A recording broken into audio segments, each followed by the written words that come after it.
A highly narcissistic person can be very argumentative, especially if they're not getting their way. Did you know that a narcissist will actually start an argument to manipulate you and work things in their favor? This is absolutely happening. But why would it be beneficial for a narcissist to start a fight? Like, who would really want to do this? Well, somebody who always has an agenda, just like a narcissist. This person might provoke you, bring up something that makes you angry. They might pretend to be angry about a topic. To be fair, as complainy as these people are, they might have a genuine complaint, or so they think. Nonetheless, they get into an uproar and they leave, right? They might grab some stuff or they grab their keys, boom, they might bolt. They might make it a big spectacle. They might say, well, I'm just going to leave, or make a big deal about leaving. This can all be carried out with a purpose, other than making you mad. This is done so they can make their way over to see another source of supply. Or if they're not going to go and actually see them in person, it allows them to go home or go somewhere else and live on their phones, like we know these folks do. Checking in with other supply, texting, reaching out on social media, and maybe even deciding that they want to update their dating app profile. You might notice fights like this and they take off around the holidays, Valentine's Day, maybe a specific anniversary with somebody else that we might not know about. They might start an argument and tell you that they're going to be working late, or they have chosen to work from home. They're not going to stop by. They don't want to see you. Depending on whatever your situation is, of course. This makes you think that it was just a little fight. They need to go cool off, and maybe you do too. But actually, it is quite cold with you, and it's getting hot and heavy with somebody else. A relationship with a narcissist is just always going to be a power struggle. They need the control over everything for them to feel good. If they feel like maybe you're asking too many questions, perhaps you're getting out of line, whatever that might be for them, and they feel like the control needs to be reestablished, this can initiate a fight.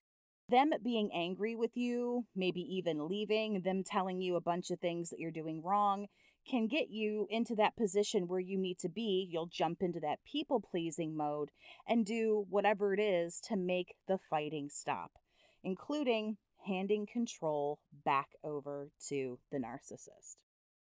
Fights are also a really good way to strike fear into survivors and make them scared of perhaps other consequences that are including but not limited to being ghosted, being discarded, given a silent treatment, narcissistic rage, destruction of property, and the like. Knowing these things might come your way can make you much more willing, quote unquote, to get you to do what they want and to get you right back under control. My first point was about a narcissist making a big something out of nothing to leave, and similarly, they can do that and flip it around on you. You're being so unreasonable right now. You just need to leave. I won't spend much time on this. I just wanted to add it to my list. Now, this is a part of narcissism that I find absolutely fascinating. Narcs are always going to play the victim or the hero, never the bad guy. And we know this. But the curious part is that in order to be the hero, someone needs to be saved. A narcissist can actually start a fight, make a whole thing to solve it, and save you. They can mention a particular subject, or maybe they bring up a person that you don't get along with, and they know that this might push a button. Whatever it is, they'll get you worked up, they get you mad, they get you loud. You might not even be mad at them, but you're kind of getting worked up, and then they decide that they're going to fight with you. And you don't even understand what's happening, but now there's a fight. You might say something like, "Why do you get me like this? Why do you do this?" And then they gaslight you, tell you that you did it to yourself, and then they will actually attempt to offer solutions to try to help you. They might say something like, "I don't know what you're so mad about. I'm not mad if you don't work. I told you that was fine if you don't have a job right now, but if you're upset and you're getting all huffy and you're not having any luck finding anything, you know what? Let me see your resume. Maybe I can help you. Maybe there's something I can do. You know what? Maybe I can get you a job at my place. Let me go see if there's somebody I can call. They've spun you up, got you mad, and 45 minutes later, you're cozied up to them, thanking them for being understanding and helping you. And you're like, what just happened? These are people who will start a fire just to be the hero because they're the one who gets to put it out. I am sorry, that is absolutely wild to me. A narcissist will also decide that a fight is just honestly the best way to go because they get bored every now and then. It drums up a little bit of attention, a little bit of fun.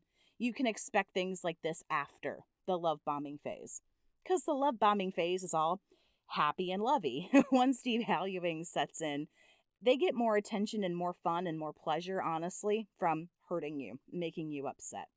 Actually, they can start a fight and use projection, that super adult way where they say, well, I know you are, but what am I?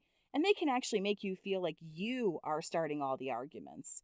You might have even heard some of those familiar remarks before. Something like, well, you seem to want to fight all the time because I keep telling you that I don't want to talk about ABCXYZ, but you keep bringing it up. So you must like fighting. You must like fighting with me because here we are having another fight.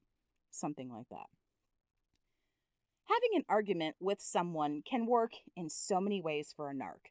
These clowns are juggling a lot. They have a lot up in the air and a lot going on. So many things they do just serve that dual purpose. A fight with you can regain control, or what they feel is control, and allow them to have some time to check in with present or potential sources down the road. If you'd like to share your story and talk with a fellow survivor, you can set up a chat session with me. Steps to stop ruminating, breaking a trauma bond, and going no contact are all available for those who want to work on something specific. If you just need someone to listen who gets it and you want to have a casual chat with, I'm here for that too. You can call or text 833-288-4076 to get information, to set up an appointment, or you can send a text and get a link to my website where you can read and book chats there. If you don't want to do that, the direct link to my website is available for you right now down in the video description. And maybe that's not your thing. No problem. You can send an email to book a chat with Jess at gmail.com to get that same information. Tell me down in the comments other reasons why a narc just can't wait to start a fight with you. We all know how petty these people are, and I put nothing past them when it comes to trying to fight about anything and everything. So share everything else that you would like to, as well as that, down in the comments. Thanks so much for listening. It means a lot to me. If you're new to my channel, I hope that you will consider subscribing. It's free and it helps me reach more survivors. Have a great day, survivor, and take care of yourself.